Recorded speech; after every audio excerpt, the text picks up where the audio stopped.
Bienvenue sur Fleur d'Avocat.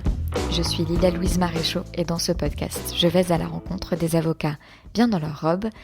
Et aujourd'hui, j'ai le grand plaisir d'avoir pour invité Maître Irbod Degani Hazar, qui est avocat depuis 2005, mais c'est une profession qu'il a embrassée après avoir eu plusieurs vies, de quoi encourager toutes celles et ceux d'entre vous qui pensaient que votre profil potentiellement atypique pourrait vous être un poids pour votre exercice dans la profession. Et bien voilà, vous avez un contre-exemple. Et je remercie d'ailleurs Nathalie Barrault pour sa vive recommandation. Irbod a une activité tout à fait hybride puisqu'il est à la tête d'un cabinet en droit des affaires, il est publiciste de formation, mais il pratique surtout et forme beaucoup et évangélise plus particulièrement la médiation et les modes alternatifs de règlement des différends. C'est un sujet dont nous avons longuement parlé. Il est ancien membre du Conseil de l'Ordre du barreau de Paris, il est actuellement membre du Conseil national des barreaux et, accessoirement parlant, son cabinet qui fonctionne très bien recrute des personnalités en ce moment. Donc si cet échange vous a plu et que vous vous projetez dans une relation professionnelle avec Irbod Degani Hazar et son équipe au sein de ce cabinet en croissance, en développement et en aventure qu'est RSDA Avocat, eh bien, je vous invite à lui envoyer votre candidature. Un grand merci à celles et ceux d'entre vous qui m'avaient laissé 5 étoiles et un avis sur Apple Podcast, iTunes ces derniers temps.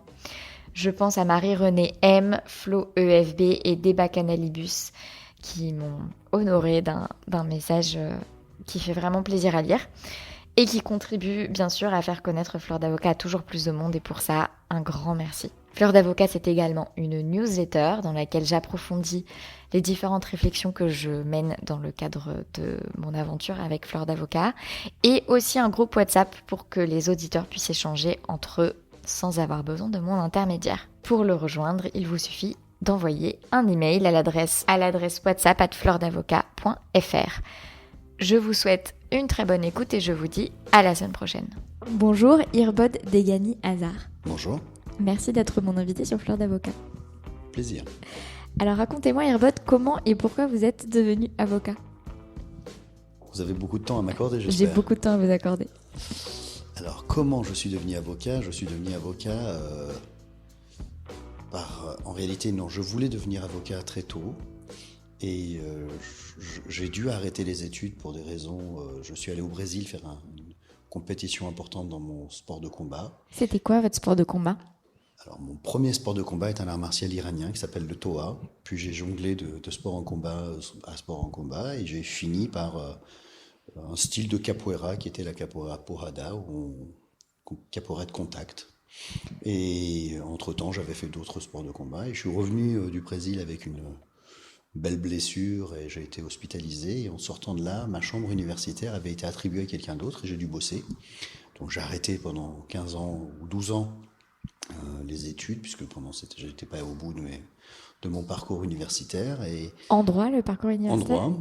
J'ai arrêté, j'ai bossé pendant une douzaine d'années. Et puis quand j'ai eu l'opportunité, j'ai vendu ma boîte et mes parts dans ma boîte et j'ai recommencé les études. J'ai fait DEA, DESS. Attendez, il faut qu'on parle de ces 15 années quand même. On y reviendra. Et donc, je suis devenu avocat à l'âge de 33 ou 34 ans. Okay. Et donc, en 2005.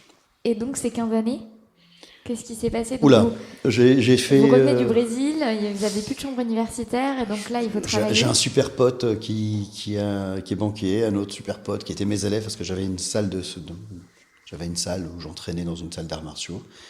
Et j'avais un de mes disciples, un de mes élèves qui était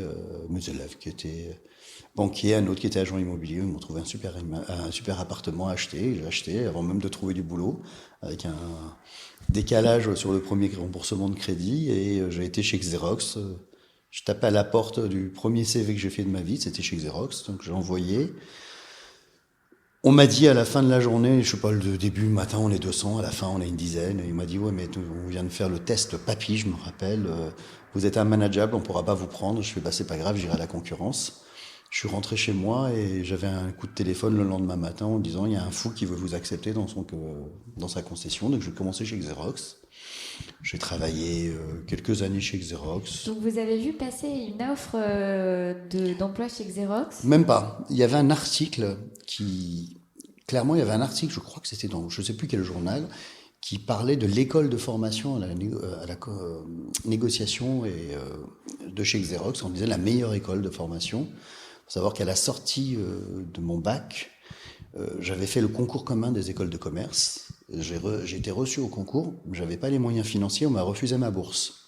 Donc j'ai été en droit à ce moment-là, parce que je ne pouvais pas aller faire l'école que je voulais faire, défaut de bourse, donc j'ai été là. Et donc je me suis dit, puisque le droit, je vais retourner à mes premiers amours, donc faire du commerce, et je me suis lancé sur ce premier poste de Xerox, sur ce premier annonce, en disant, tiens, il dit que c'est la meilleure école, j'essaye. Donc en fait, c'était une annonce / article. Oui, c'est les plus rédactionnels, c'est on est les meilleurs du monde et on est les meilleurs, et puis je suis tombé dedans. Non mais c'est intéressant côté marque employeur. Voilà, et donc, j'ai été chez Xerox, j'ai travaillé quelques années chez Xerox, j'ai rencontré ma femme. Et ça s'est passé comment chez Xerox? Ouais, donc vous rencontrez votre femme, donc déjà bien. Super bien. Ça fait un bout de temps déjà, donc oui, super bien. Ça s'est très bien passé, j'ai commencé commercial à faire du tac au tac, taper à la porte, qualifier. Puis progressivement, je suis devenu responsable d'une petite équipe, puis je suis devenu responsable d'un secteur d'activité, puis on m'a envoyé me former à la négo, j'accompagnais sur des négos très structurés, très difficiles. Et c'est comme ça que j'ai rencontré mon deuxième poste, puisque j'ai été directeur de cabinet d'un maire conseiller général. Alors, attendez, parce que ça va un peu vite. Comment vous avez bougé de poste en poste? Alors chez Xerox, c'est vraiment C'est à la vente? Et puis on challenge, hein, je fais ça, tu fais ça, je fais ça, j'ai ça, tout se négocie. Alors je sais pas, chez Xerox France, c'est pas la même chose, c'est beaucoup moins structuré qu'on est chez un concessionnaire, puisque le concessionnaire il grossit avec vous. Donc on est rentré avec une petite truc, et puis plus on faisait grossir, plus on ramenait des clients importants, et plus on faisait évoluer, et j'allais chercher des beaux clients. Donc vous dites on fait ça, on nous demande ça, et du coup on fait ça, on nous demande ça. En gros, je me rappelle d'une anecdote, c'est que je voulais absolument un téléphone portable, c'était les nouveaux Motorola qui s'ouvraient. Ouais. Et j'avais mis un peu ce qu'on appelle faire du frigo, j'avais pas mis mes contrats au mur, et comme le patron me dit, ouais, Irbod, là il faut que tu ailles chercher des contrats, là je suis un peu fatigué. Par contre, si tu me motives, j'y vais. Et donc, j'ai eu mon téléphone. C'était pareil pour les voitures. C'était un petit jeu de négo avec ce patron qui aujourd'hui est un ami. Ça a été mon témoin de mariage, qui est à la retraite. Mais voilà, il avait une approche très négociation, challenge. On challenge tout le temps. Il y a le commercial du mois, de la semaine, de l'année, le meilleur contrat, la meilleure rentabilité. C'est une boîte très basée sur rien n'est impossible. Et ça vous a plu, ça? Un temps. Et puis à un moment donné, on arrive à un niveau où on gagne beaucoup d'argent, mais on n'y trouve peut-être pas l'intérêt de se lever tous les matins pour y aller. Et donc à ce moment-là, j'ai eu une opportunité. Et on m'a proposé d'être maire. Elle vient d'où cette opportunité? De rencontres. C'est que des rencontres. Ok, mais quelle rencontre? Rencontre avec quelqu'un qui est maintenant mon beau-frère. Ok. Donc une personne très intéressante, très intelligente Que vous avez rencontré où, comment dans le cadre familial, amical, proximité, et qui m'a proposé d'être son directeur de cabinet parce qu'il avait une difficulté interne. Donc j'ai été directeur de cabinet d'un maire conseiller général. Donc c'était le rencontre aussi bien avec une personne, mais surtout avec un monde que je ne connaissais pas, le monde des collectivités. Qu'est-ce qui vous a attiré là-dedans? Le challenge. Juste le fait de changer de vie et de faire autre chose. De se dire, j'étais dans le privé. Non, vraiment le côté de la confiance, le challenge, et puis il avait des difficultés, le fait de me rendre utile, il avait des difficultés avec sa majorité, au sein de sa collectivité, il avait besoin de quelqu'un pour l'aider, et c'est souvent comme ça, hein, c'est chiche. Et parce que du coup, j'ai l'impression que votre première vie, ça a été une vie très commerciale. Ah, la première vie était très sportive en réalité. Alors, première vie très sportive, deuxième vie très commerciale. Oui, elle était très courte celle-là, mais oui, très commerciale. Mais vous allez voir, elle va continuer quand même derrière. Hein. Ah non, mais je n'en doute absolument pas. Mais on va chercher des clients, on monte en responsabilité là-dedans, donc des négociations de plus en plus complexes, des équipes de commerciaux, etc., mais quand même autour du commerce. Et là, finalement, on vient vous chercher pour quelque chose qui est plus de la conduite du changement, de la médiation. Moi, mais qui s'approchait plus de ma personnalité, c'est-à-dire de mes amours premiers. C'était aussi le droit, c'était le monde public. Moi, je faisais du droit public, donc déjà, j'étais dans ce monde-là, qui s'approchait plus de l'intérêt des enjeux. Il me parlait, il fallait à l'époque, il avait comme enjeu la réhabilitation de centre-ville, il avait des enjeux qui m'intéressaient. Il y avait des idées qui étaient des idées d'un parcours politique. Ça a été l'un des plus jeunes maires de France, donc il y avait des personnalités autour de ça. Puis c'est quelque chose qui me passionnait à l'époque, la politique. Donc c'était dans ce cadre-là. Donc vous vous êtes dit, ok, challenge accepted. Exactement. Est-ce que vous pourriez rapprocher un petit peu votre micro de votre bouche, parce qu'en fait, j'entends beaucoup les enfants et... Ah, il y a une école à côté de mon bureau. Voilà, exactement. Et donc vous intégrez cette collectivité ? Directeur de cabinet d'un maire conseiller général, ça dure à peu près 2 ans. On se rend compte que ça va pas passer, ça va être difficile. Qu'est-ce qui va pas passer ? Les élections, les prochaines élections, sa majorité avait créé une opposition exprès. Donc c'était quelqu'un qui avait fait beaucoup parler de lui parce qu'il avait fait des dossiers, il avait fait de grandes choses, mais quand on fait de grandes choses, on fait beaucoup parler de soi et on fait bouger les choses, donc on fait bouger les gens et ça peut créer un inconfort pour les gens qui ont besoin de la stabilité dans la politique. Et donc on a vu que ça allait pas passer, donc on a eu une idée d'une entreprise, on a levé un peu de fonds et on a monté une société de services. On va détailler tout ça. Donc vous avez eu une idée d'une entreprise. Ouais.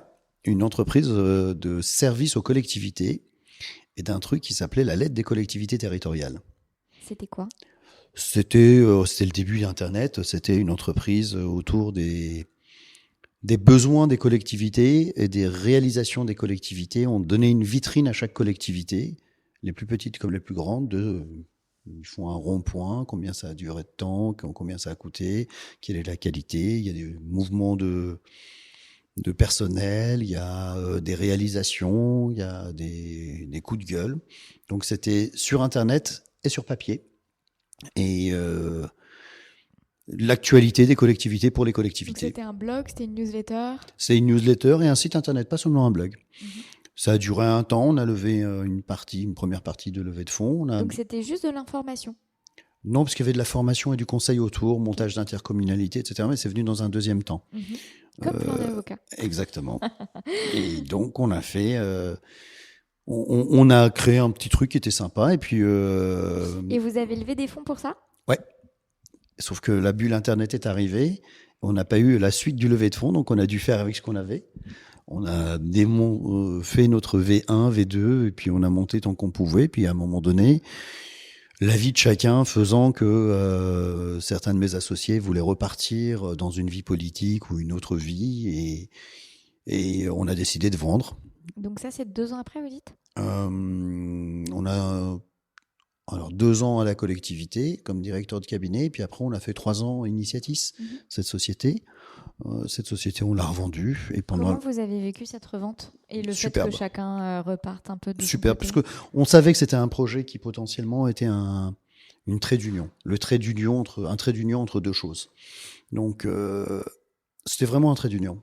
Donc, on a fait ce trait d'union et puis ça nous a permis de vivre le temps de rebondir tous et de rencontre en rencontre. Moi, j'ai décidé de recommencer les études et donc de refaire un DEA, un DESS et l'IEJ. Comment ça, de rencontre en rencontre ? De rencontre en rencontre, on faisait des intercos et dans les cadres des intercos, je faisais signer à un avocat le travail technique que je pouvais réaliser. On faisait des choses, on avait beaucoup de consultants et puis j'avais rencontré des profs d'université, des gens super sympas qui m'ont dit mais t'as qu'à recommencer. Et donc j'ai recommencé. C'est quelque chose auquel vous aviez pensé pendant que vous meniez cette 2e et 3e et 4e vie ? Sincèrement, je vous dirais non. Non. J'y ai pas pensé parce que je suis en plus dans un environnement assez particulier puisque ma mère vivait aux États-Unis, que je savais pas si je voulais rester ou si je voulais partir aux États-Unis, que le projet me plaisait. J'étais plutôt dans l'entrepreneuriat pur. et je n'avais pas une approche du métier d'avocat dans le cadre de l'entrepreneuriat. Et c'est à partir de certaines rencontres où je me suis rendu compte que ça pouvait être compatible, et c'est là que j'y suis retourné. Il y a des personnes en particulier que vous voulez citer qui vous ont inspiré là-dedans? C'est plein de rencontres. C'est vraiment pas qu'une rencontre. Ce qui serait malheureux, c'est de viser une personne, alors que en réalité, c'est plein de rencontres. Un cumul de plein. Et ça pourrait vexer éventuellement d'autres personnes, et ce serait maladroit, parce que vraiment, c'est pas une personne. C'est arrivé au bon moment. Et là, vous vous êtes rendu compte que avocat, c'était pas juste technicien, mais qu'il y avait aussi une dimension plus entrepreneuriale, et vous vous êtes dit, ah tiens, je peux un peu réconcilier ces deux amours? Alors, je me suis rendu compte que avocat, c'était pas seulement le contentieux. C'était le contentieux, ce que j'aime beaucoup. Par nature, j'aime bien prendre un nœud et essayer de le défaire, mais que c'était aussi plein d'autres métiers. Et ces autres métiers m'intéressaient aussi. Et moi, je viens d'une école de négo, j'aime bien ça. Dans la stratégie du contentieux, j'aime bien la mettre en œuvre. Mais là, je me suis rendu compte quand vous accompagnez une collectivité dans son organisation de son PLU, quand vous requalifiez, vous faites un projet urbain partenarial et vous requalifiez un quartier, quand vous faites des projets, un projet immobilier un peu structuré, c'est le côté, on n'est pas simplement juste sur le papier, on est sur le terrain, on est avec les gens, on fait avec. Et on accompagne des gens du début à la fin. Et j'ai bien aimé. J'aime bien construire et c'est vrai qu'après, peut-être donner la gestion à d'autres, mais j'aime bien faire. Et donc, c'est ça qui m'a plu. Et donc, vous vous remettez aux études? Ouais. Et en parallèle, vous travaillez? C'était la période de revente de ma société. Donc, en parallèle, j'étais dans l'accompagnement, le temps de revendre. Donc, et puis le fait d'avoir revendu, j'avais pas particulièrement besoin beaucoup de travailler. C'est donc, je faisais ça. Alors, pour être très honnête, j'ai pas été jusqu'au bout de mon DEA parce que j'avais fait tout ça en me disant que si je n'ai pas si je n'ai pas l'IEJ, donc l'entrée à l'école, je ferai une thèse professionnalisante. Mais comme j'ai été à l'école, j'ai arrêté mon DEA, j'ai pas fini mon DEA. J'ai fini mon DESS, mais j'ai pas été au bout. Je l'ai fait avec une vraie stratégie de dire je fais ça pour arriver avocat. Et donc à partir du moment où vous avez l'IEJ, vous vous dites hop, cette case, j'en ai plus besoin. J'en ai plus besoin, maintenant je vais être avocat. Et par contre, quand j'ai été avocat, j'étais publiciste. Comme tout jeune avocat, je me suis dit le pénal va m'intéresser aussi. Et j'ai élargi encore mon champ de compétences. Alors attendez, donc vous commencez comme publiciste. Ah, je suis contente, un publiciste dans ce podcast. Il n'y en a pas tant que ça. Donc vous commencez comme publiciste. Vous avez commencé dans quel cadre? Vous étiez collaborateur?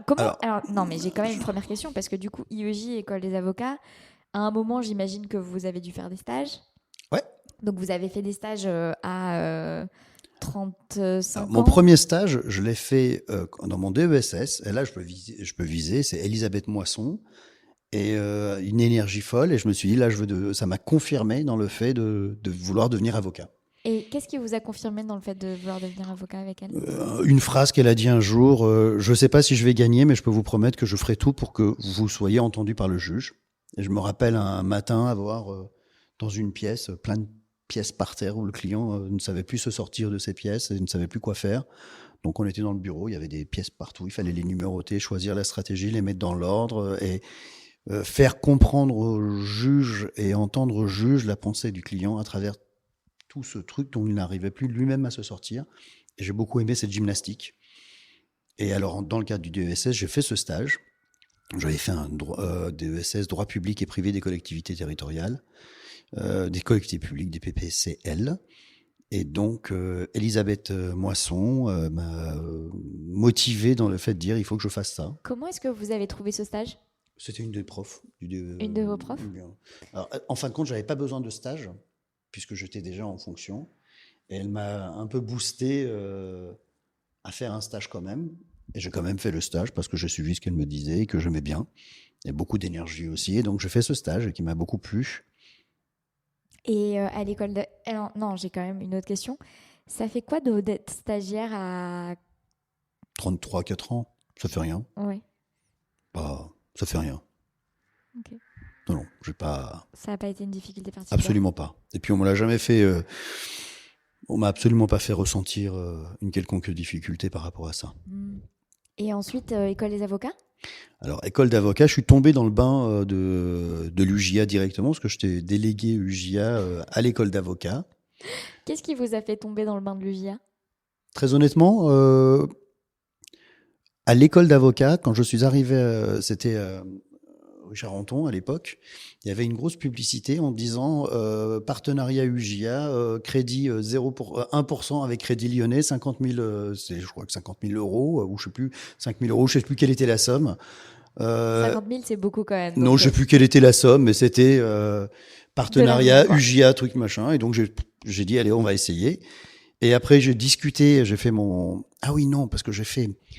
En réalité, je me rappelle maintenant, le jour où je passais mon grand taux pour rentrer à l'UEJ, du moins pour rentrer à l'école d'avocat, dans la salle, c'était la première salle civile d'Evry, on faisait ça dans la salle d'audience, il y a une avocate qui écoutait et qui m'a filé sa carte à la fin, avec qui j'ai pris un café, qui m'a donné sa carte en me disant, si vous cherchez un stage, n'hésitez pas à m'appeler.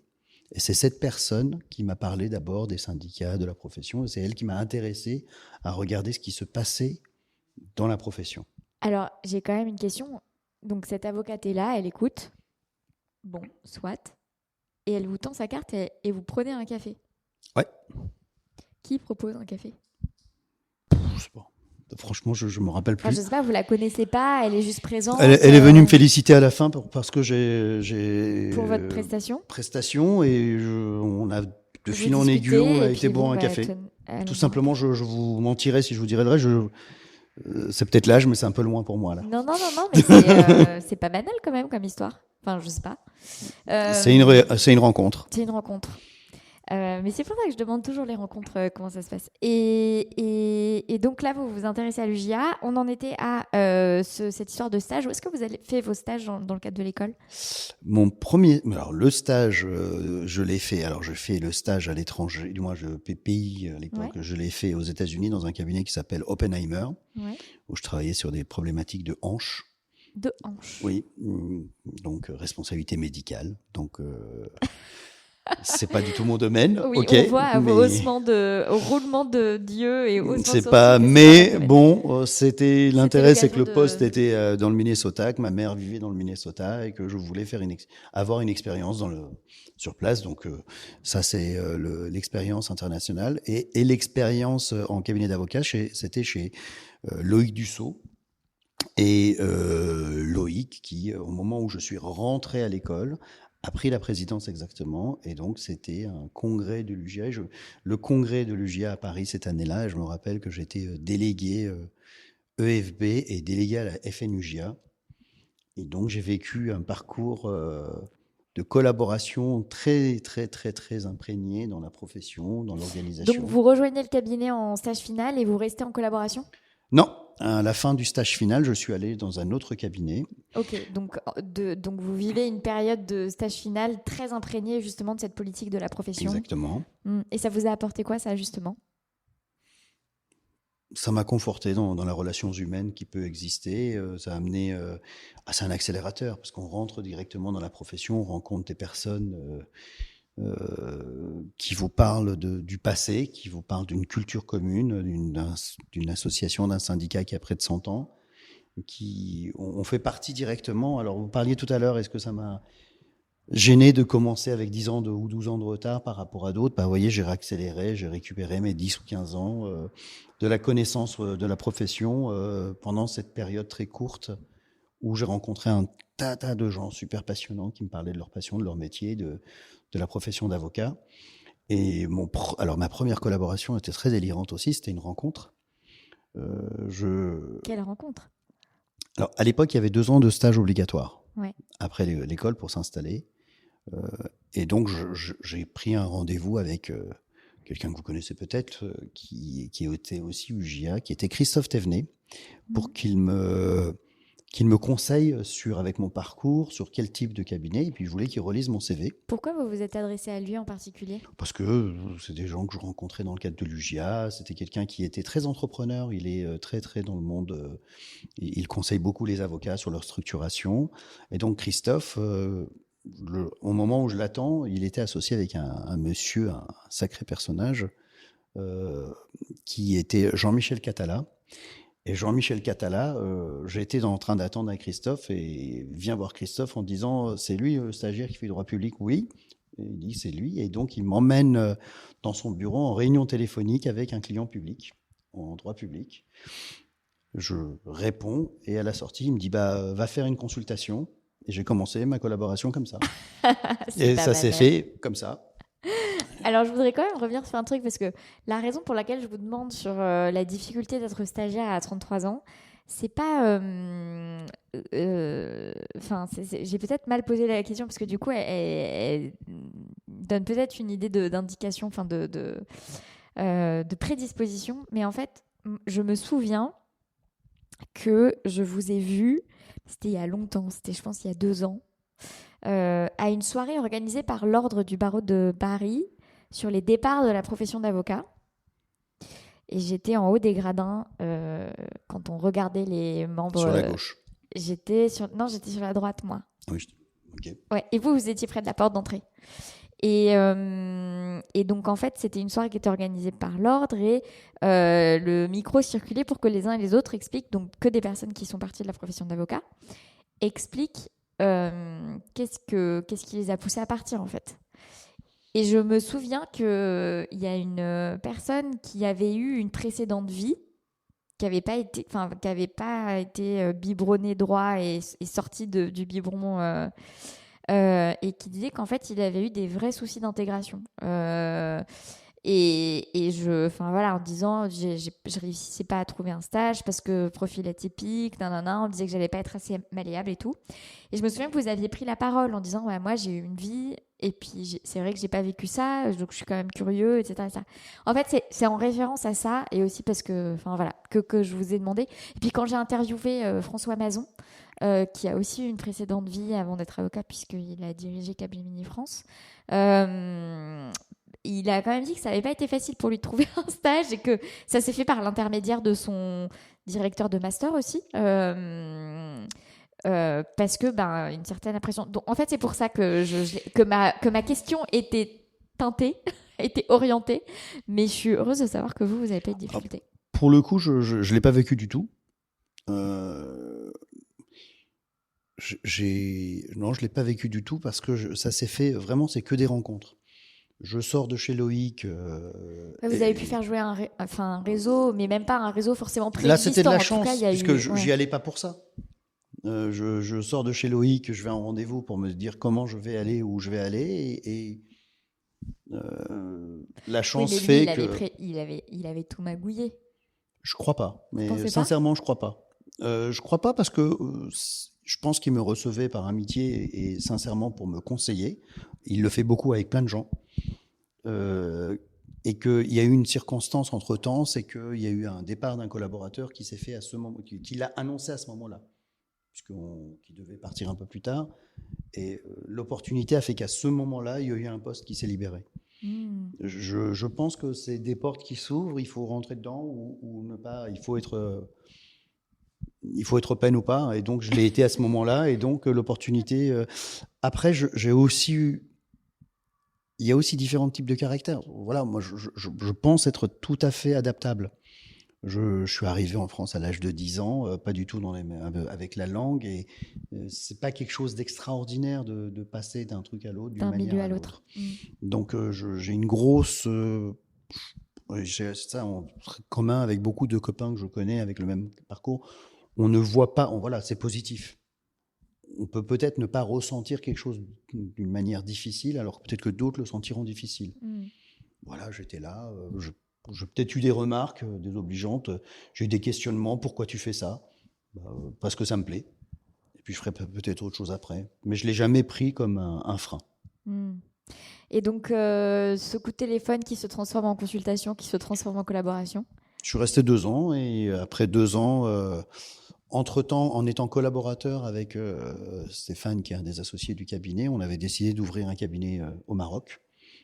On était collaborateur à Paris. Donc vous étiez collaborateur à Paris et vous vous êtes lancé dans l'ouverture d'un cabinet au Maroc. On a eu un petit cabinet à Casablanca pendant un certain temps. Pourquoi le Maroc Opportunité, un client.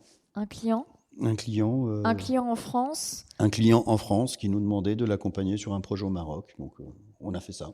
Et du coup, comment on monte un cabinet au Maroc quand on est avocat français? Alors, comme ça paraît difficile, comme vous posez la question. En faisant les choses les unes après les autres, on y arrive. Des contacts d'un bureau, on avait C'était un un avocat correspondant partenaire local? qu'on a trouvé sur place. On a été sur place, on a trouvé des partenaires, on a monté. Il y avait un troisième collaborateur à l'époque chez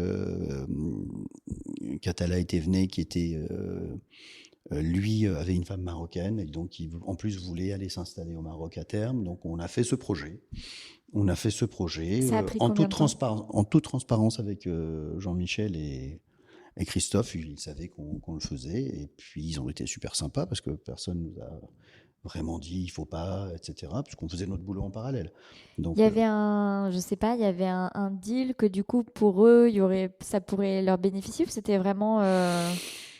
c'était vraiment prévu bon, entre alors, vous deux? non, Jean-Michel, dès le début, avait une vision. Jean-Michel, il a alors un homme extraordinaire qui avait fait des études de médecine avant d'être avocat, qui avait un parcours politique très passionnant et qui avait un certain âge et qui envisageait de donner, passer la main avec des jeunes un peu atypiques comme moi et qui voulaient passer progressivement la main. Donc je pense que pour lui, il y avait, je ne sais pas si c'était calculé, mais je pense qu'il n'y voyait pas de frein parce qu'il savait qu'il se projetait peut-être un peu plus sur plus longtemps. Et puis le temps et peut-être certains désaccords qui sont nés ont fait que à 2 ans et un jour, j'ai ouvert mon propre cabinet puisque j'avais 2 ans d'obligation de stage. Quel genre de désaccord? Des accords plus d'ordre personnel, des choses qui peuvent se passer dans la profession, qui font qu'on reste amis aujourd'hui, que je peux appeler, on peut s'appeler sans pour autant sans vouloir, et rester même peut-être, mais les relations sont même peut-être renforcées, mais le fait est que de fait, on avait quasiment créé un petit cabinet dans le cabinet, ce qui peut Avec le Maroc, sincèrement, du coup? avec Le petit cabinet dans le cabinet, c'était le Maroc? le Maroc, mais après, ça commence à Puis faire d'autres d'autres. choses? Ça commence à. Et je peux comprendre que ça peut être déstabilisant. Même si on n'y voyait pas, nous, de gêne particulièrement, je peux comprendre que ça peut être déstabilisant. Et donc, moi, on m'a demandé très gentiment, on m'a conseillé très gentiment, et je pense que c'était sincère de m'installer, parce qu'avec la clientèle que j'avais, c'était peut-être plus facile. Je me suis installé dès que j'ai pu, dès que j'ai fini le petit stage. Et Stéphane, qui était aussi collaborateur, est venu s'installer avec moi rapidement. Et il y avait dans ces locaux des sous-locataires, des gens qui louaient des bureaux, qui sont aussi venus avec moi. Et donc on a créé le cabinet RSDA comme ça, parce qu'on s'était rencontrés sur ce projet. On a créé un cabinet. Et je vous dis vraiment, c'était pas contre le cabinet, Ouais, c'était ouais, un c'est parce projet qu'en qui s'est fait fait. en parallèle. Ouais. Et on, Et vous, votre clientèle, elle est venue d'où? Elle est venue comment? Elle est venue, alors ma clientèle est venue comment? Elle est venue Ouais, naturellement de mes relations. C'est-à-dire, je ouais. n'ai jamais coupé le pont. Toutes mes vies passées, notamment un certain nombre de sportifs, toutes mes vies passées, Donc vous leur avez dit, ah ben je suis devenu avocat, on enfin s'est voilà, suivis, on vous se vous êtes suivait. Alors suivis. à l'époque, c'était pas sur Facebook, on se suivait, on buvait des coups et on discutait, et on faisait du sport ensemble, on s'est suivis et c'est vraiment, ça s'est fait assez naturellement. C'est le bouche à oreille fait beaucoup et ça a beaucoup fait. Et puis l'énergie que j'avais de me repositionner, de me lancer là-dedans, ça donnait confiance à tout un tas de personnes qui voyaient peut-être une énergie différente. Hmm. Et du coup, vous parlez d'une entreprise, vous parlez de sportifs, et puis ensuite j'imagine d'autres choses, mais c'est pas forcément les mêmes problématiques qui se présentent pour une entreprise que pour des sportifs. Enfin, en termes de matière, de compétences, de ce sur quoi vous interveniez, comment est-ce que vous Alors, travaillez de ce point de vue-là? ce qui fait qu'on a créé un peu, malheureusement et sans le vouloir, un petit cabinet dans le cabinet, c'est que je n'ai jamais voulu faire ce que je ne savais pas faire. Donc assez naturellement, par exemple, le droit social, je l'avais donné à l'époque avec Guillaume qui était dans les locaux. Le droit des sociétés, c'était Stéphane.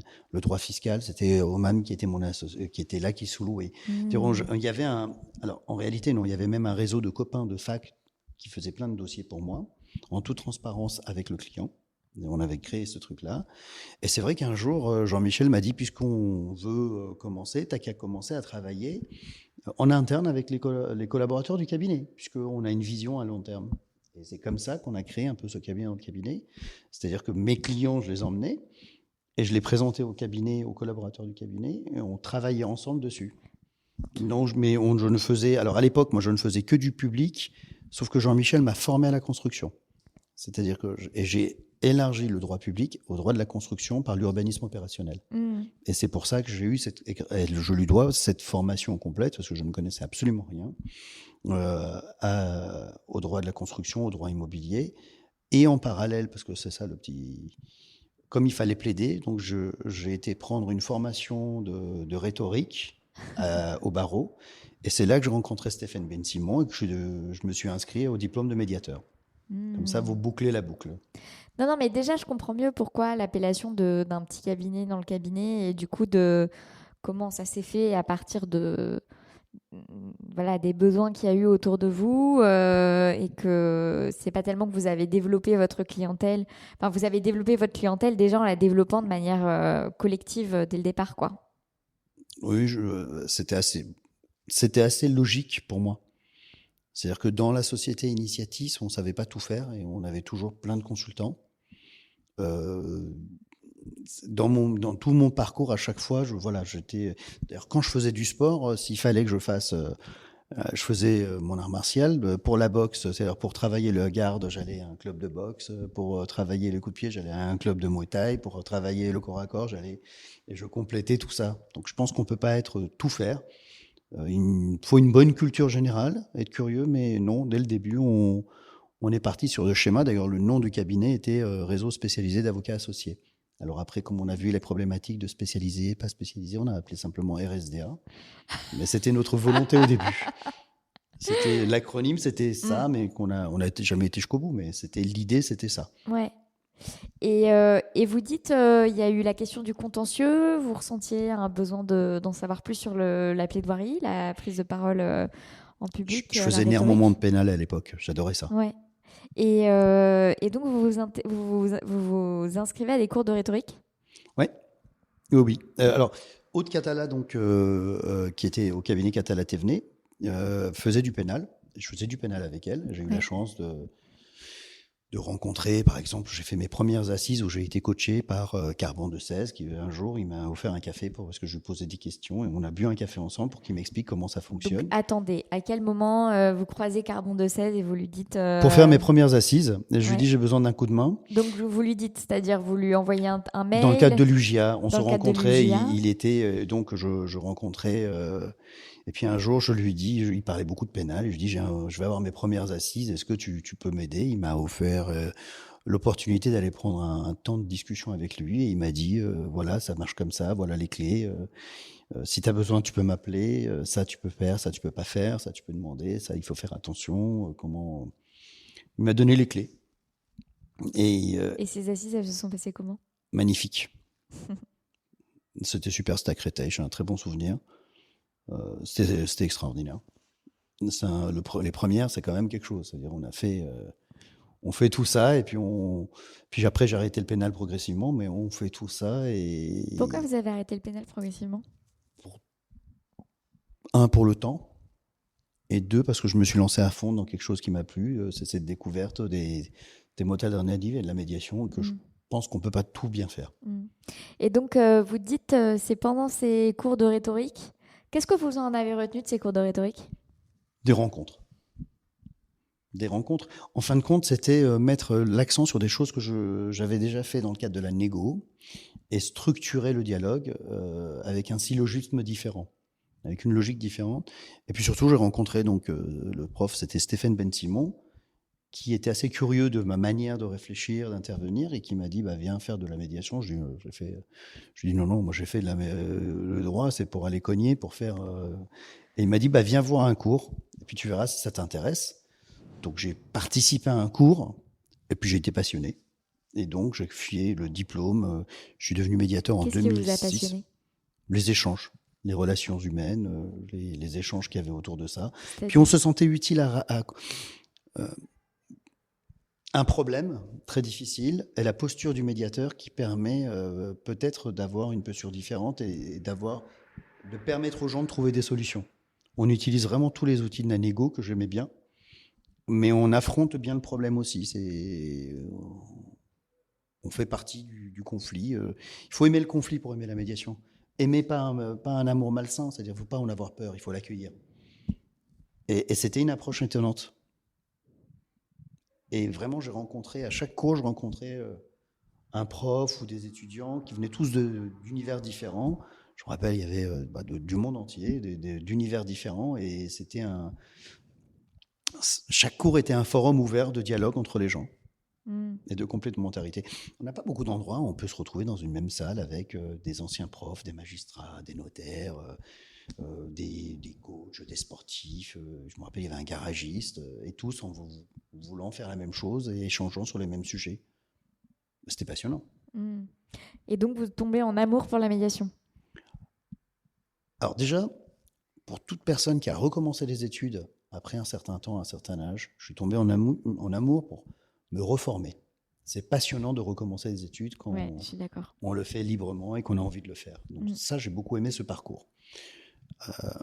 De me remettre la tête dans les études, de rebouquiner pour autre chose que mon travail, etc. C'était vraiment quelque chose d'intéressant. Après, oui, mais j'ai toujours eu ce sentiment Alors, je ne savais pas que c'était de la médiation, je ne mettais pas un processus structuré en tête, mais en fin de compte, je me suis toujours comporté assez ouvertement dans une stratégie de contentieux, mais non jusqu'au boutiste. La qualification des besoins que j'ai appris chez Xerox est une qualification que j'ai toujours mis en place pour mes clients. Quel est son besoin réel? Est-ce que c'est un bon procès? Est-ce que c'est une décision pragmatique? Dans quel délai? Selon quelle modalité? Donc ça, c'est quelque chose que j'ai acquis chez Xerox qui m'a beaucoup aidé. Et j'ai vraiment pris la médiation comme un outil en plus. Alors, je ne vous cache pas qu'en 2006-2007, on n'en faisait pas beaucoup. Déjà, j'ai l'impression qu'aujourd'hui, c'est un sujet que j'ai abordé hier avec l'avocate que j'ai interviewée hier soir.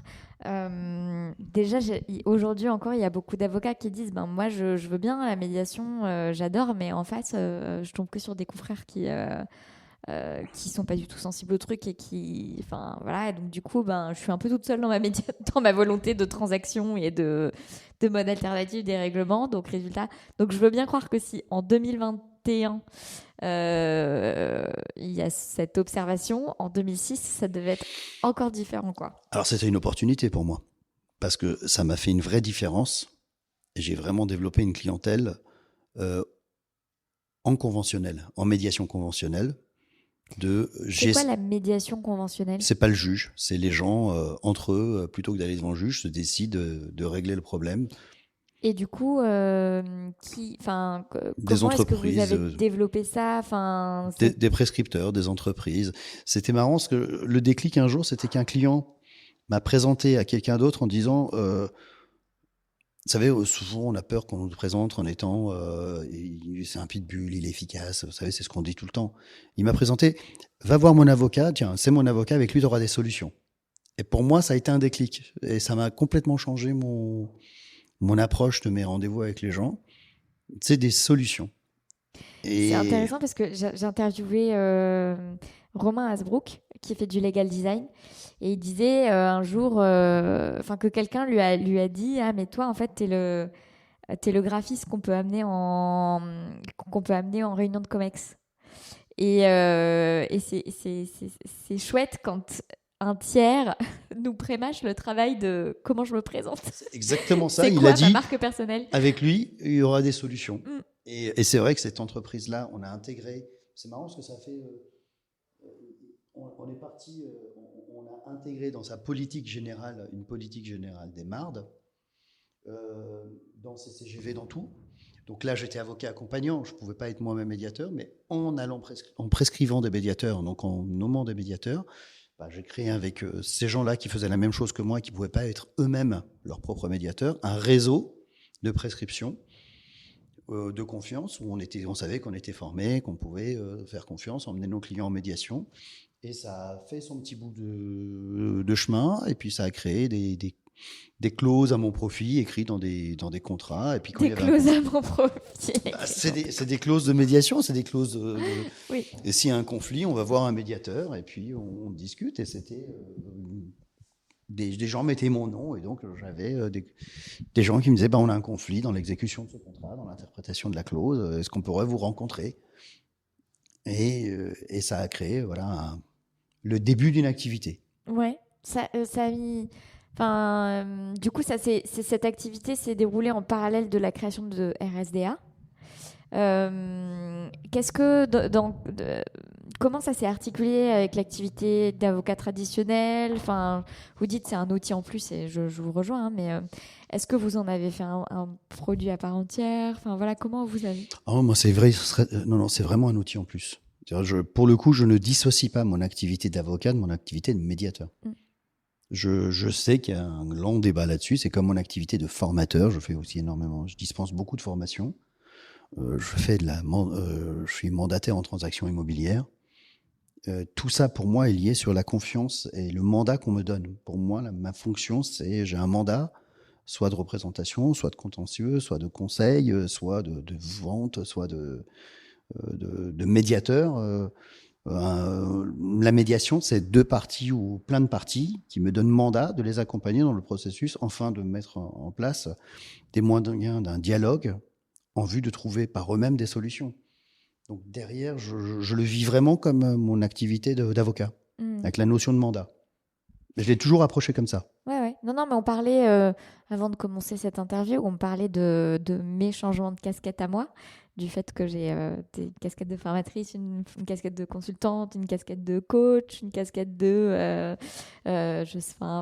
cette diversité de médiatrice, cette diversité de casquettes. Et donc vous, c'est aussi comme ça que vous apprenez les choses, quoi. Mais c'est vraiment un trait d'union, c'est la fonction de l'avocat et la déontologie qui me permet de passer de l'un à l'autre sans me perdre. Sinon, on doit être parfois un peu schizophrène, mais là, je crois que je le suis pas, justement parce que je le fais toujours dans le cadre de l'avocat. C'est-à-dire que je me pose pas de questions. Après, c'est l'objectif qui lie. Enfin, je veux dire, comme vous disiez, c'est-à-dire qu'on vient pour une solution. Et puis, du coup, dans l'atteinte de cette solution, potentiellement, il y a plusieurs casquettes qui peuvent intervenir. Et puis, voilà, quoi. C'est des stratégies après. Mais c'est vrai que par contre, quand on vient me voir et que j'ai autant plaisir à accompagner mes clients en médiation que à faire moi-même de la médiation pour d'autres parties. C'est vraiment le processus et l'organisation, c'est-à-dire la stratégie à mettre autour qui est intéressante. Et du coup, comment s'est développé RSDA? Donc au début, vous êtes parti, vous étiez combien? Au début 2, puis assez rapidement 4. Les deux autres, c'était... C'était Omam Royaï, qui est donc associé ici, qui venait avec son collaborateur et son stagiaire. Et puis assez rapidement, on a associé tout le monde. On n'a pas cherché à comprendre, y compris le stagiaire. Assez rapidement, c'est-à-dire? Peut-être 3-4 mois après. Ah oui, donc vraiment très rapidement. Très rapidement. Et pourquoi cette volonté d'association très rapide? Il y a des choses qui s'expliquent pas, j'en sais rien. C'est même le schéma actuel, on est au cabinet, on est maintenant 6 associés parce qu'il y a eu des départs et des retours. Là, on est en plein mouvement aussi actuellement. Dans les associés, vous avez des gens qui ont été stagiaires, collaborateurs, associés, et puis il y a des gens qui ont fondé. Et et on est tous associés à part égale, rémunération égale aujourd'hui. C'était quoi la réflexion derrière ça?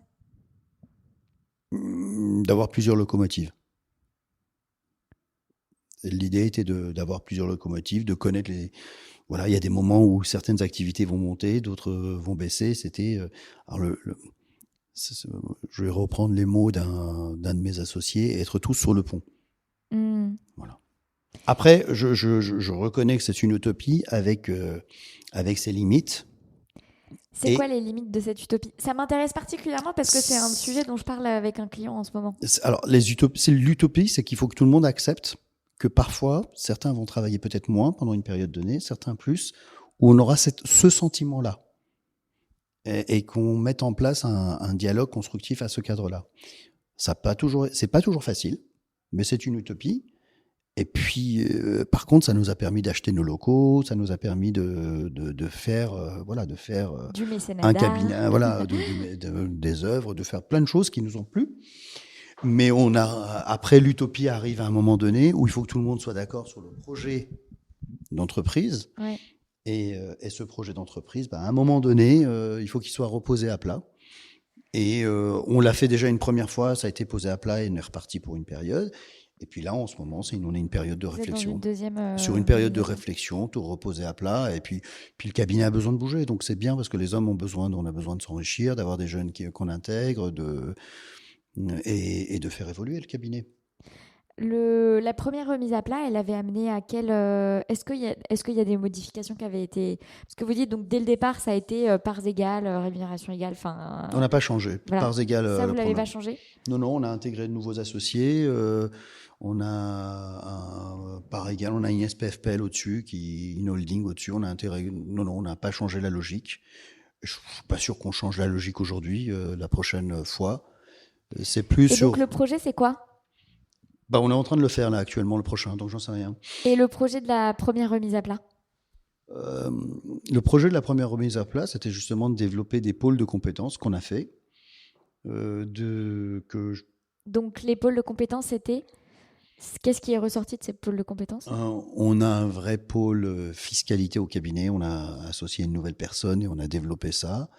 On a un vrai pôle marde. Aujourd'hui, on a 3 associés qui sont formés à la médiation, 2 qui font de l'arbitrage, un collaborateur qui finit sa formation à la médiation. Et on a intégré vraiment dans notre stratégie de tous les dossiers cet aspect négociation. On a voulu aussi créer un cabinet en province et on l'a fait à Angers, mais on l'a arrêté après quelques années. Pourquoi?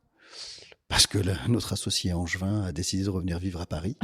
Donc, Ouais, pragmatiquement parlant. et pragmatiquement, on a décidé d'arrêter.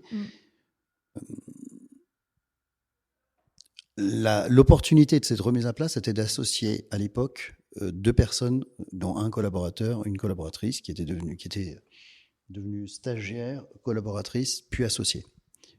Puis une personne de l'extérieur, qui était un copain avec qui on travaillait depuis un certain temps. Donc c'était vraiment ça, la remise à plat. C'est de ne plus être 4, mais 6. Puisque l'idée, c'était Et la question s'est posée, mais est-ce qu'on est toujours les mêmes associés, fondateurs séparés? Est-ce qu'on fait différentes strates d'associés? À l'époque, on avait décidé que non, qu'on serait tous dans le même bateau, de la même manière, et voilà. Bon, du coup, comme c'est Et il y nouvelle remise à plat... il y avait un pôle qu'on voulait absolument développer, qui était l'activité sur le Portugal, puisque cet associé-là avait fait ses études en grande partie au Portugal. Et ça s'est développé? Elle a développé une activité. Ok. Et bon, du coup... c'est presque frustrant. Vous êtes en cours de remise à plat, donc je peux pas trop vous interroger là-dessus. J'imagine que vous êtes en train de j'ai mes discuter. propres visions, mais c'est pas... Alors, du coup, c'est quoi votre vision de la nouvelle page? Mais je pense qu'aujourd'hui, la nouvelle plage, pour moi, elle est que La nouvelle plage, j'adore le... Alors, je pense que oui, c'est pas faux. Oui. J'adore. La nouvelle page, pour moi, elle est de développer RSDA. Je pense qu'il faut qu'on se rapproche d'autres cabinets, mais d'autres compétences, c'est-à-dire des gens pointus dans leur domaine. Quel domaine est-ce que vous avez pour quel domaine est-ce que vous ressentez un besoin de complémentarité? Tous les domaines. Je pense que c'est plutôt des rassemblements de personnalités, d'hommes et de femmes qui ont envie de faire en même temps. Vous savez, le schéma de dire on est tous associés par égale, rémunération égale, et puis on bosse ensemble et on est tous sur le pont, pas beaucoup de gens qui l'acceptent. Déjà, le fait d'accepter ça, c'est un état d'esprit qui m'intéresse, moi. Donc, après l'activité, on viendra. On pourra le développer. Et on a une vraie volonté d'être présent ailleurs qu'à Paris. Vraiment être présent ailleurs qu'à Paris, c'est important pour nous aujourd'hui. Il y a des régions, des territoires qui vous intéressent particulièrement? Partout. Partout. Non, mais sincèrement, c'est pareil, c'est des opportunités avec des personnes qui nous plaisent et à qui on plaît. Mais du coup, mais n'est pas le bon mot, mais décidément. Et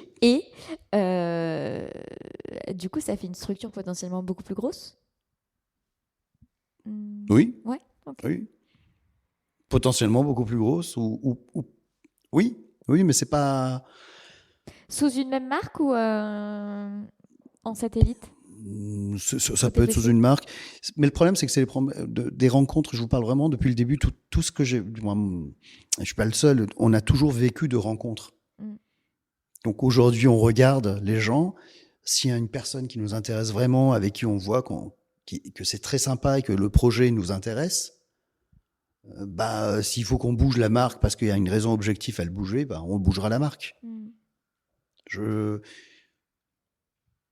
crois qu'on est assez souple. Et l'idée n'est pas de... Je pense que la profession joue beaucoup, change beaucoup. La marque est peut-être moins importante aujourd'hui qu'elle ne l'était. De ce que je vois chez nos clients, ce qui compte, c'est la présence de l'interlocuteur et la transparence sur ce que je sais faire, ce que je ne sais pas faire, et voilà qui je mets pour faire. Et ça, je pense que c'est ce qui est le plus important. Quand vous allez voir un client, et je ne suis pas sûr qu'il se paye une marque. Il se paye un avocat, une confiance. Alors chez nous, après peut-être que sur certains cabinets très structurés, il se paye une marque. Mais chez nous, vous savez, nous on était place des Victoires, on est venu s'installer dans le 13e. Tout le monde disait mais vos clients vont jamais vous suivre. On n'a jamais eu de difficulté pour que les clients viennent. C'est vraiment lié à la personne et à la compétence qu'on a mis en place. Puis on a quand même beaucoup de confrères avec qui on travaille sur nos domaines très pointus. Et les collaborateurs, les stagiaires qui sont devenus collaborateurs que vous avez associés très vite, est-ce que... Alors, les premiers, c'est-à-dire tout au début. Après, ceux d'après, ils sont restés 5-6 ans collaborateurs, puis ils sont devenus... on a fait évoluer... Donc, il y a eu une première vague très, très rapide. La première marque, c'était au moment de la fondation. On a créé une SCM au moment de la fondation, et puis après quelques mois, on a dit, non, il faut qu'on s'associe parce que ça sert à rien. Et ils étaient à bord, donc on a dit, hop, tout le monde à bord, tout le monde associé. Et d'accord, parce que j'allais demander du coup en termes de posture si ça avait, s'il y avait eu. J'ai interviewé Cédric Dubuc du cabinet Brut Dubuc qui s'est associé très tôt avec un associé plus mûr. Et je l'ai cuisiné sur sa posture, lui, en tant que très jeune, qui devient associé très tôt de quelqu'un qui a beaucoup plus d'expérience. Et donc, on en a parlé. Pour lui, ça n'a pas été un sujet. En tout cas, il ne l'a pas ressenti comme tel. Du coup, je suis curieuse de l'autre versant, c'est-à-dire une personne plus expérimentée qui associe très rapidement quelqu'un qui l'est potentiellement moins. Alors, on n'a pas non plus une très grosse différence d'âge, tous les associés. Je suis le plus âgé, j'ai 50 ans dans quelques mois. Je crois que l'associé le moins âgé en a 39, donc, ou 38. Donc, après, on n'a plus qu'un seul collaborateur et qui, j'espère, bientôt nous allons pouvoir associer. Petite annonce, nous cherchons des collaborateurs, donc n'hésitez pas. Mais il faut en parler. On recherche aujourd'hui des collaborateurs et vous dans le projet. Vous cherchez quoi comme collaborateur ? Enfin, quoi ?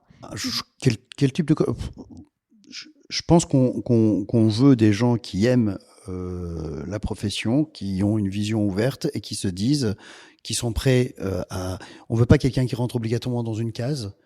Le besoin immédiat, c'est immobilier et social. Mais il faut chez nous que tout le monde ait une culture générale du conseil et du contentieux, parce qu'on travaille en interactivité sur tous les clients.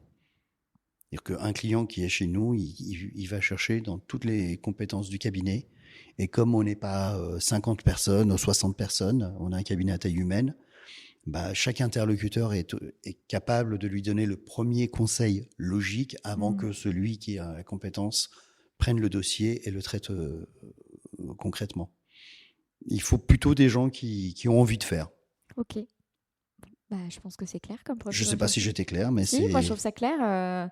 Il y a de la spécialisation, mais il y a un premier degré de capacité d'intervention généraliste. Et on accompagne, nous, avec la formation et tout ce qu'il faut pour que les gens fassent, s'il y a besoin, il faut un peu de souplesse. S'il y a besoin, se spécialise dans un domaine particulier ou s'intéresse plus à un domaine particulier. Puis surtout, on veut des gens qui ont des projets et qu'on peut accompagner. Trop bien. Vous savez tous que vous pouvez envoyer votre candidature à Airbud. Non, mais moi, je ne m'inquiète pas sur le fait que vous recevrez des CV après cette interview, et en général, d'ailleurs, indépendamment de fleur d'avocat.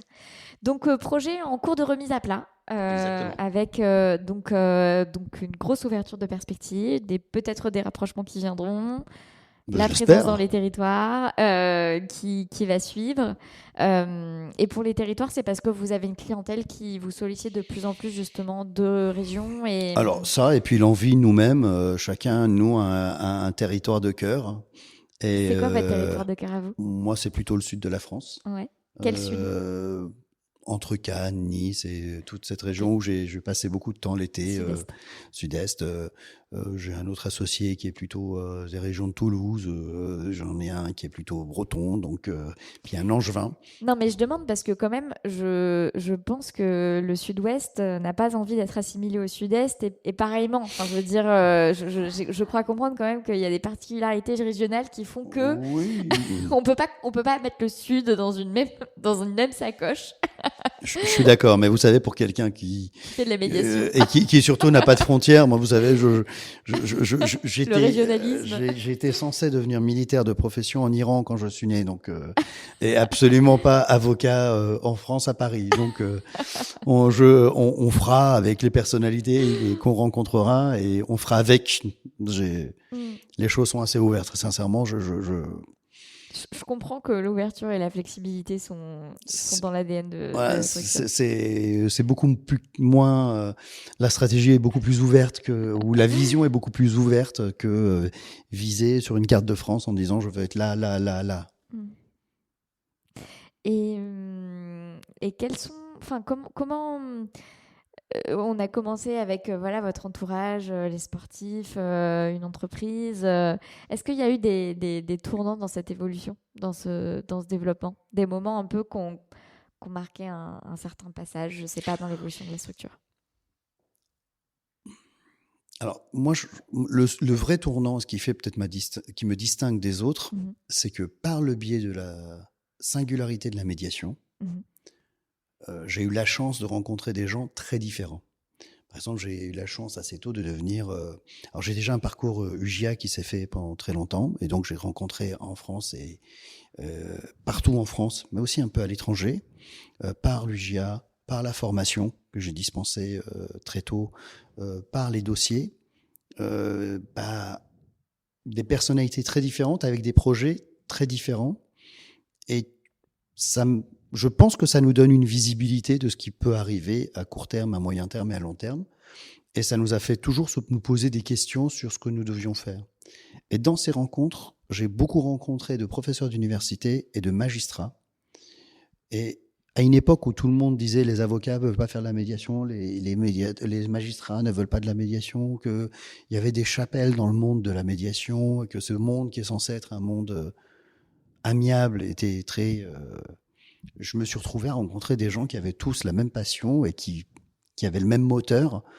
Et ça m'a donné une spécificité. C'est que je pense avoir pris personnellement un peu de hauteur par rapport aux postures de la fonction qui est liée à chaque fonction. Je peux comprendre que quand je mets ma robe, j'ai une posture, mais c'est vrai que je sais pas si je suis très clair. C'est que j'ai rencontré des gens passionnants dans tous les métiers. Et je suis assez rapidement sorti de quelque chose qu'on a et qu'on retrouve malheureusement.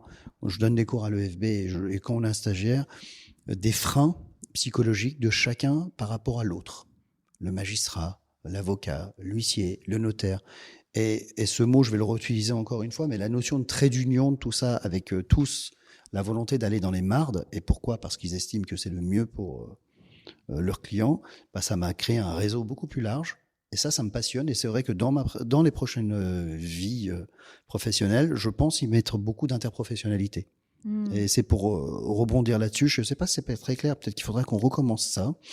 Non, non, moi je trouve ça clair et puis je peux même reformuler. Ce que je comprends, c'est que vous avez, euh, vous avez toujours eu à cœur d'échanger avec tous les corps de métier que vous avez rencontrés dans l'exercice de votre profession d'avocat. Je pense que le tournant, pour revenir à la question, le tournant, Ça a été la ça a été la médiation. multiplication.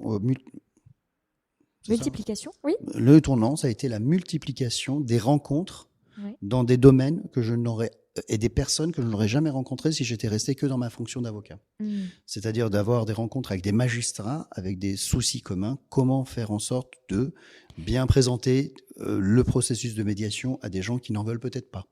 Et Des ça, ces professeurs rencontres, elles se sont d'université. faites dans le cadre des investissements, par exemple UJA, par exemple associatif Que ce soit la présidence de l'Association des médiateurs européens, que ce soit l'UJA, que ce soit les formations.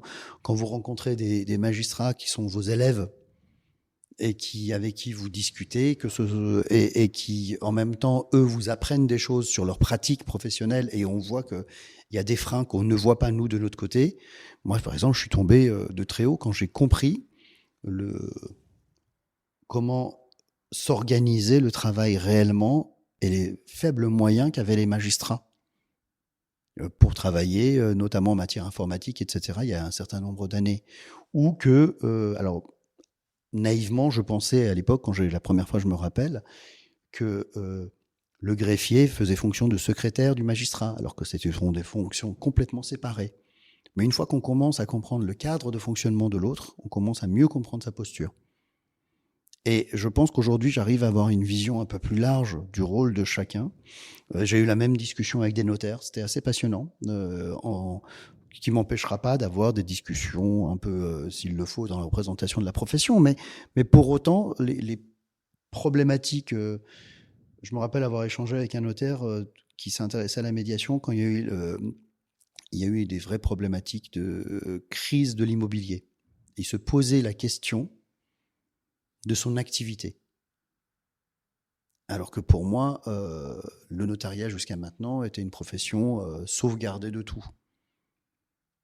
Et que cette question de modernité de son activité, il le voyait par la médiation, par les mardes et par le service qu'il peut rendre à ses clients. Donc c'est vrai que ces rencontres-là m'ont beaucoup enrichi. Mais ce qui ramène ça me fait penser à Karima Lashgar, qui est avocate en droit boursier, en droit financier plutôt, bancaire et financier, je vais y arriver, et qui dit, elle s'est toujours elle a été lobbyiste avant d'être avocate, et elle s'est toujours beaucoup investie dans des associations professionnelles.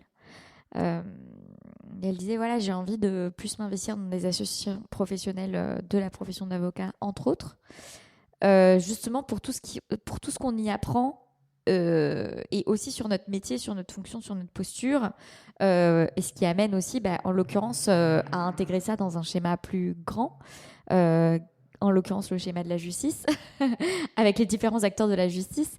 Et donc, en fait, le fait de rentrer dans un système macro, entre guillemets, sur sa profession, ça est une ouverture d'esprit par rapport à ça. Et j'ai l'impression que ce grand réseau que vous avez tissé via la médiation et différents investissements politiques, politique, c'est un grand mot, mais je veux dire... Alors, politique, j'en ai fait. Voilà. J'ai même été premier maire adjoint de ma ville, donc ouais. j'ai pas de... Pour aller jusqu'au bout, c'est que je me suis rendu compte qu'on était, dès l'université, catégorisé, et assez rapidement. Par exemple, on est quand même l'un des rares pays au monde à avoir des gens qui vont faire 4, 5, 6 ans de droit, qui vont représenter les gens. Donc, avoir des mandats de représentation dans toutes les fonctions qui font pas 1 heure de négo. Et ça, c'est le trait commun qu'on se disait tous en disant, tiens, dans ton parcours, t'es devenu notaire, t'es devenu huissier, t'as jamais fait un cours de négo. Alors que c'est une culture qui fait que on grandit dans cette culture du contentieux et de la procédure que j'aime beaucoup. C'est pas une opposition. Mais c'est vrai que cette culture de la discussion, ne serait-ce qu'entre les professions, c'est pas une culture qui est vraiment, qui imprègne nos études. Quand vous faites votre choix et assez rapidement, vous allez être magistrat, vous allez être notaire, vous allez être huissier, vous allez être avocat. Alors que j'ai eu la chance à l'UJA il y a quelques années de participer à des travaux. On travaillait sur, je crois que c'était rapport Darrois. Et j'étais à l'UJA, on avait fait la grande profession du droit, la grande profession d'avocat. Et je pense vraiment que à travers la médiation, on arrive à relier les gens et on passe au-delà de la fonction immédiate de chacun. Et on arrive à avoir des vraies discussions individuellement et avec beaucoup moins de filtres. Et justement, si on reprend ce parcours associatif et politique, donc vous avez baigné dans le GIA assez tôt. Et la FNUJA. Et la FNUJA. Alors moi, c'est là où je distingue jamais les deux, alors qu'en fait c'est... Fédération nationale. Oui. Non, mais je connais la différence entre les deux, mais c'est vrai que d'un point de vue politique, je les distingue pas, alors que j'imagine qu'ils ont des travaux respectifs, qui travaillent chacun sur des travaux différents. Donc vous rejoignez, et d'ailleurs le fait de rejoindre en même temps FNUJA et UJA, qu'est-ce que ça vous a apporté? Une vision des amitiés au niveau national. L'UJA, c'est Paris, et puis la FNUJA, c'est au niveau de toute la France. Et puis c'était surtout ça, c'était des moments, des franches rigolades, et des soirées sympas, et de parler des mêmes sujets. Pareil, quand on parle d'un sujet, en ce moment c'est d'actualité, l'avocat en entreprise, on n'a pas le même prisme vu d'un côté, vu de l'autre. Et donc de voir des deux côtés, c'est quand même super enrichissant. Et vous avez évoqué le fait que vous avez été maire de votre ville? Non, j'ai été, alors, puisqu'on est dans le... Alors, j'ai fait, dans mon parcours, toujours à côté de mon parcours, j'ai fait un parcours politique ou associatif en dehors, et j'ai été premier maire adjoint de ma ville, pas maire. Premier maire adjoint. Okay. Non, l'idée n'était justement pas de... Et donc, j'ai démissionné avant le bout du mandat pour permettre à la personne qui était aussi adjoint, mais pas premier maire adjoint, de prendre possiblement le poste de maire et de se former progressivement à ça. C'était motivé par quelle envie? Une rencontre. Le maire m'a demandé, j'ai dit oui. Et quand elle m'a dit j'arrête au prochain mandat, est-ce que tu veux devenir maire? J'ai dit non. Et j'ai dit, par contre, s'il y a quelqu'un qui veut devenir maire, je lui laisse la place sans problème. Et je suis resté, j'ai enlevé les délégations de premier adjoint et je suis resté élu en attendant la fin de mon mandat. Et puis j'ai été aussi au barreau président de l'association des médiateurs européens, qui est une association de médiateurs créée par Dominique de la Garandrie et Martine Bourri-Dantin en 1998 et que j'ai eu la chance de présider pendant 3 ans. Donc beaucoup d'associatifs, beaucoup de réseaux, quoi. C'est votre... Beaucoup de rencontres, parce qu'après j'ai été membre du Conseil de l'Ordre. Là, actuellement, je suis au Conseil national des barreaux. Ouais. C'est vraiment des rencontres. C'est alors pour le Conseil de l'Ordre... Non, mais il y a des personnalités à tout ça. Enfin, je veux dire, ça fait partie de votre... L'Ordre, j'avais... pendant des années, je disais non. Et puis un jour, en plaisantant... Vous disiez non à qui? Parce qu'on me demandait si ça m'intéressait d'aller à l'Ordre. Allez, pendant des années, Marie-Aimée Perron m'a dit il faut que tu ailles à l'Ordre. Et un jour, je lui ai dit j'irai à l'Ordre le jour où tu iras au bâtonnat. Et un jour, elle m'a dit je vais au bâtonnat, tu vas à l'Ordre. Et j'ai dit go. et donc, ça s'est fait comme ça. Et je n'avais pas du tout programmé. Et peut-être un an avant, quand on me demandait mais tu veux pas aller à l'Ordre, je disais non, c'est pas mon truc, je suis sur le cabinet. Pourquoi c'était pas votre truc? Pas par opposition, c'est que j'étais concentré sur le cabinet, sur le développement de la médiation qui me prenait beaucoup de temps, sur la promotion. Alors quand je dis c'est pas que pour le cabinet, moi, le côté promotion de la médiation, j'y crois vraiment. Je pense vraiment que c'est quelque chose d'utile. Et vous savez, on a rarement, alors on a certainement, mais quand vous réglez avec les gens et que vous les mettez en situation de se reparler après 10 ans, 20 ans, 30 ans de conflits, j'ai en tête une problématique d'une succession, par exemple, où les gens sortent d'ici en disant merci, c'est le premier jour d'une nouvelle vie, et qu'après ils vous envoient des cartes quand ils font Noël ensemble. Je trouve que ça me nourrit. Voilà,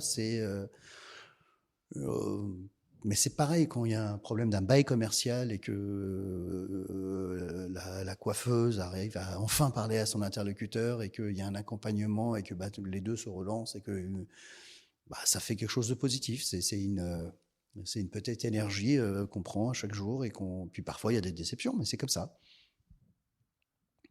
Je pense que ça fait partie du métier d'avocat, d'aider les gens à dénouer leur litige avec une posture différente, mais ça fait partie du métier. Moi, je fais ça pour ça.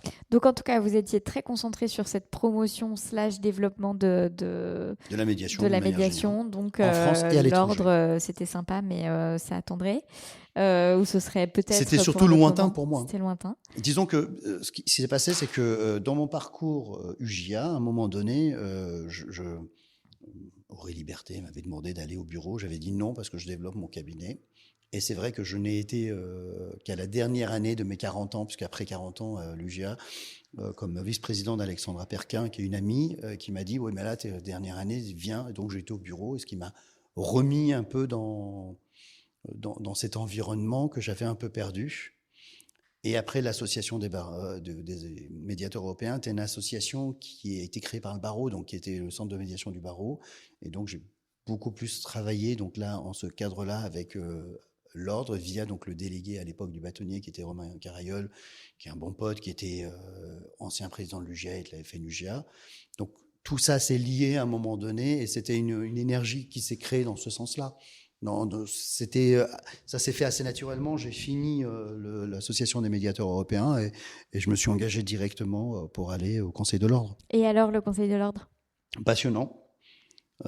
Première année de mandat, très bien. Deuxième année, très bien aussi. Troisième année, compliquée, Covid étant là. Première année, je me suis plus intéressé à la communication, du moins au MARD pendant les 3 ans. J'ai eu la chance d'être le porte-parole de Marie-Aimée pendant une année.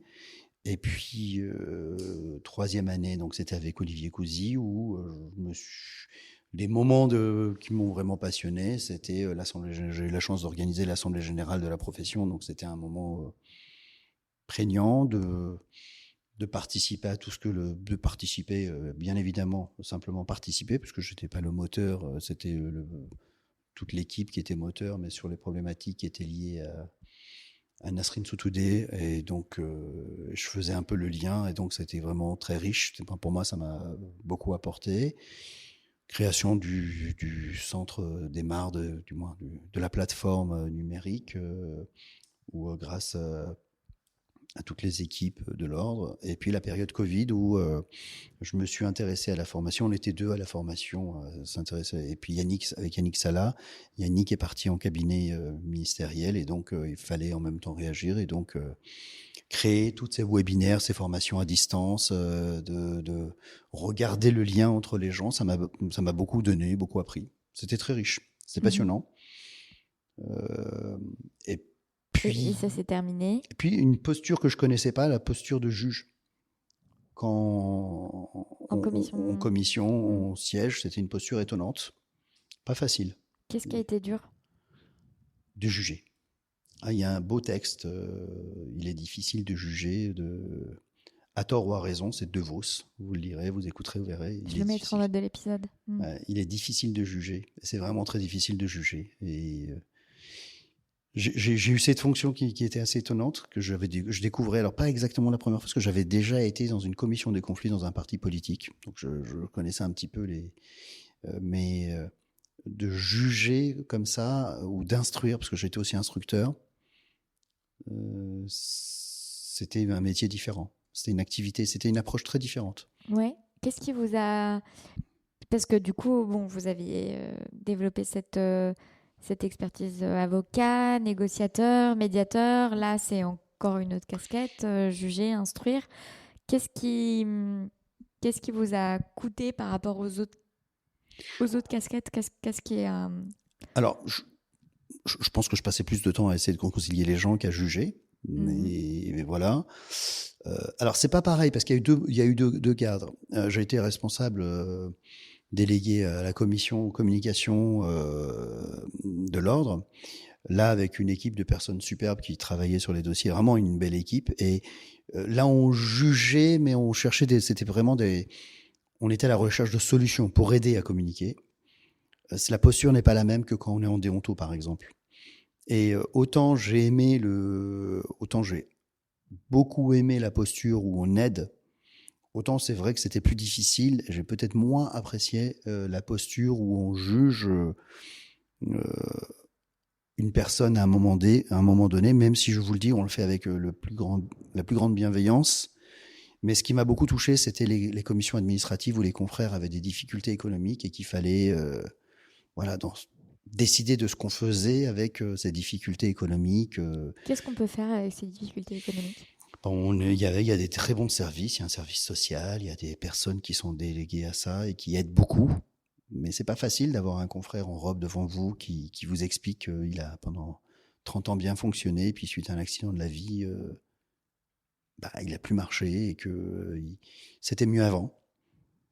Et puis on est là, on est obligé, nous, moi avec peut-être mes 10 ans, 15 ans à l'époque de barreau, à dire le bien et le mal, quoi. C'était une posture pas facile. Alors que c'est difficile.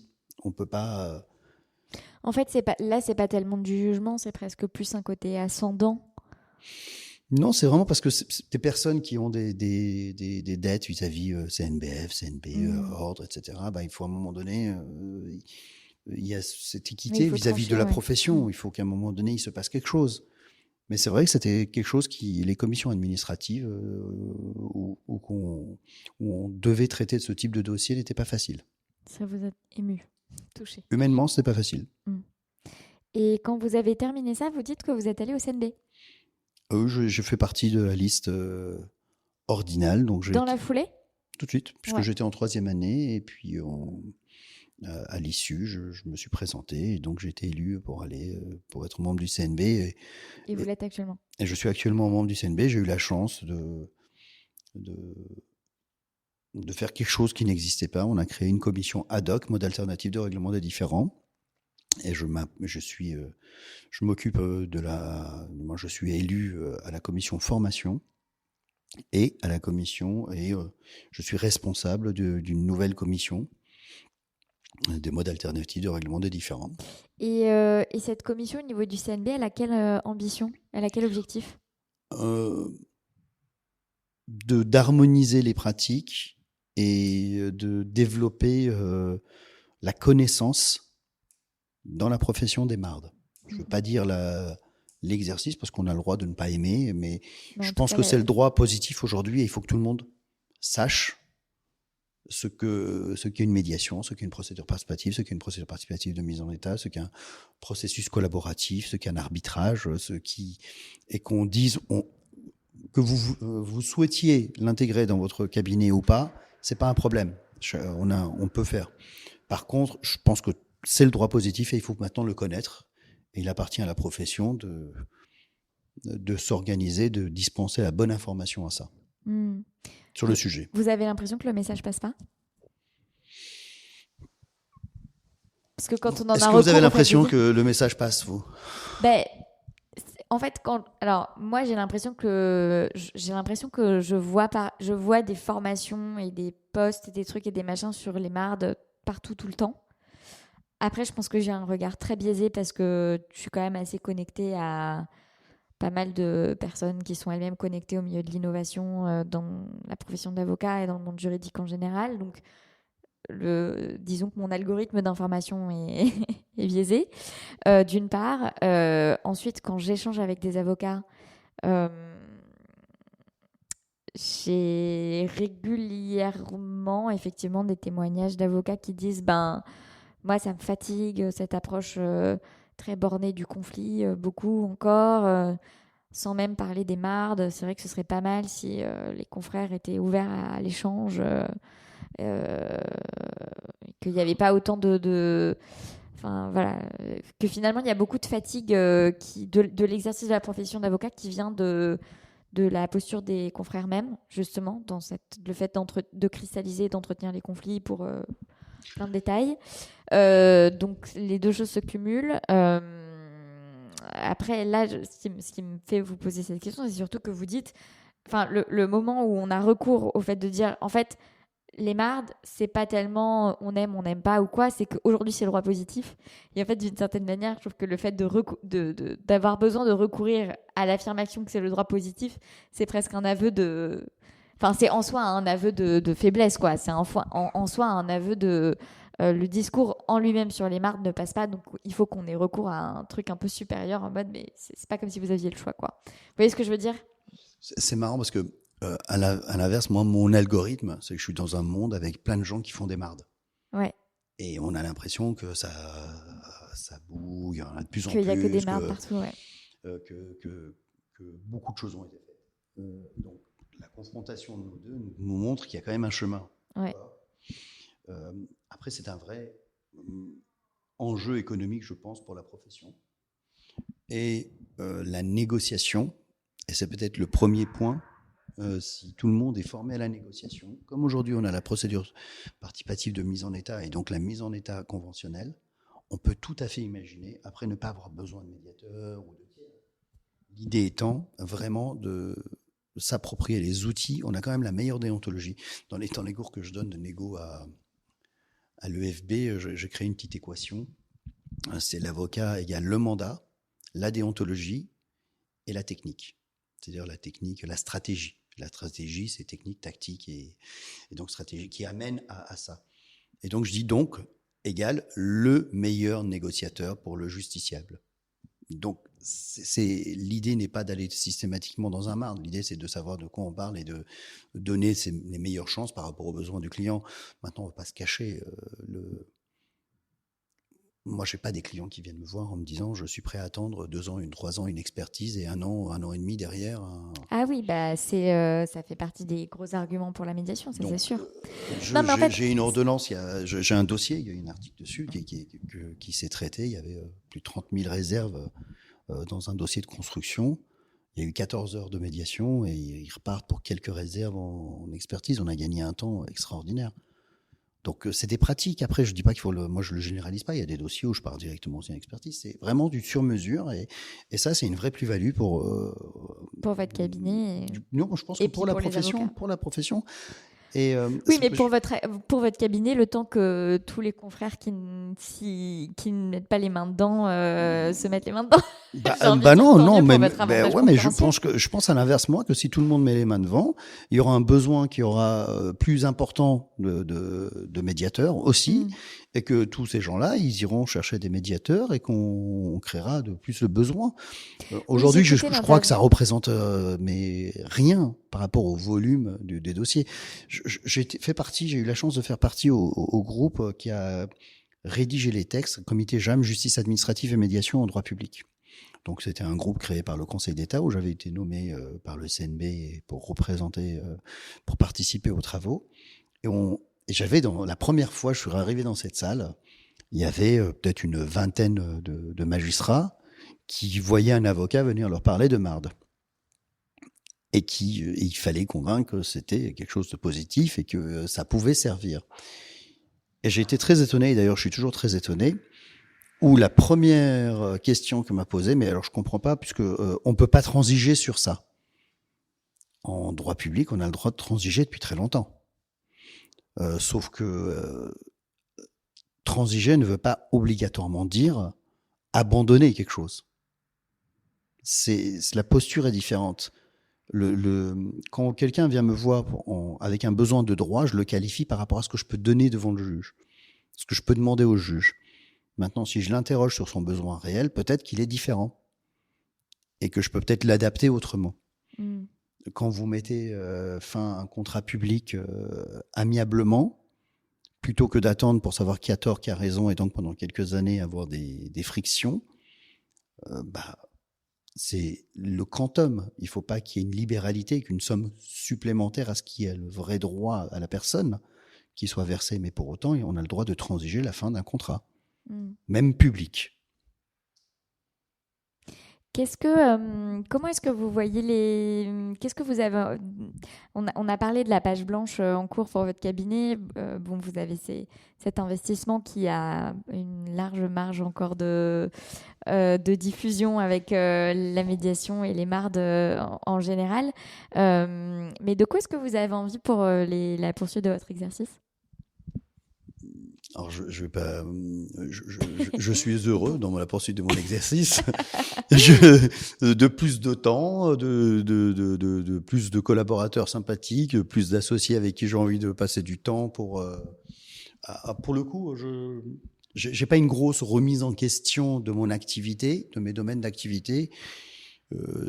Pour reprendre votre phrase de tout à l'heure pendant notre discussion avant de nous enregistrer, si vous aviez une baguette magique, je prendrais plus de temps. Je demanderais juste plus de temps pour faire encore plus ce que j'aime et donner plus de temps pour le faire. Et donc, ce que vous aimez, cette baguette magique, avoir plus de temps pour faire encore plus ce que vous aimez, qu'est-ce que vous aimeriez faire un petit peu moins et qu'est-ce que vous aimeriez faire plus ? C'est ma vraie difficulté, c'est que j'aime ce que je fais. Du coup, et j'aime tout ce que je fais. J'ai trouvé une question difficile. J'aime tout ce que je fais. Qu'est-ce qu'on fait en plus alors avec ce temps ? Je crois que je forme un peu plus, que je crois que je fais plus de médiation, je crois que je m'implique plus dans la profession et je passe plus de temps au CNB pour promouvoir.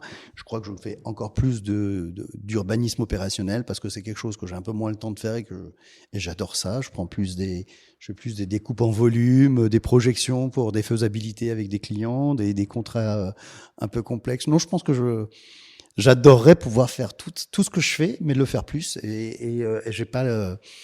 Bon, il faut vraiment recruter alors. Donc envoyez tous un CV à Earbud. Non, mais c'est vrai que quand Earbud a besoin de se dégager du temps, il a besoin de collaborateurs. Sincèrement, si je devais aujourd'hui abandonner une de mes tâches, j'aurais beaucoup de mal à choisir. Je réfléchis, hein, vraiment. J'aurais. Je viens de prendre la direction de l'Institut de formation à la médiation et la négociation. Ça fait 1 an. Je suis tout au début d'un parcours d'apprentissage, y compris de l'institution. Ça me plaît. Donc, mais je suis pas prêt à abandonner quoi d'autre, quel que soit. Oula. Quoi que ce soit d'autre. Je ne suis pas prêt à abandonner quoi que ce soit d'autre pour ça. C'est dur quand on a autant de zones de kiff. La vie est vraiment compliquée quand même. Moi, j'adore. Non, il y a juste pour le sommeil que c'est compliqué, mais c'est pas grave. J'ai une chance, c'est que j'ai pas besoin de beaucoup de sommeil. Ah là là, vous avez tellement de chance. Vous dormez beaucoup ? Moi, j'ai besoin de dormir. Alors, j'ai rencontré Clémence à Marseille qui nous écoute, je n'en doute pas, a besoin de 9 heures de sommeil. Moi, j'ai besoin de, je pense que 7 heures, c'est bien. Donc, c'est pas... Je pensais que c'était plus, et puis en fait, je me suis rendu compte que sans mettre mon réveil, 7 heures, c'est bien. Moi, j'ai un luxe, c'est que je peux me coucher tard, me réveiller 5 heures après, faire mon sport le matin, petit quart d'heure, 20 minutes tous les matins, et puis faire ma journée. Donc, vous dormez 5 heures ? Ouais, 5-6 heures, ça suffit. 6 heures. 6 heures, c'est genre grasse mat, quoi. Ouais, oui, voilà. Ouais. Ouais, non, mais je suis pas sur la grasse mat à 6 heures, mais grasse mat dure plus que ça quand même. Ouais, j'ai la chance pour ça. Mais je pense que ça va changer avec l'âge, le poids mais je sais pas si ça change avec l'âge, parce que j'ai l'impression que, pardon, j'allais dire que les vieux, mais c'est pas très déonto, que les personnes plus mûres en âge, elles dorment moins. Mais bon, peu importe. Quelle est votre dernière joie ? Quelle est ma quoi ? Votre dernière joie ?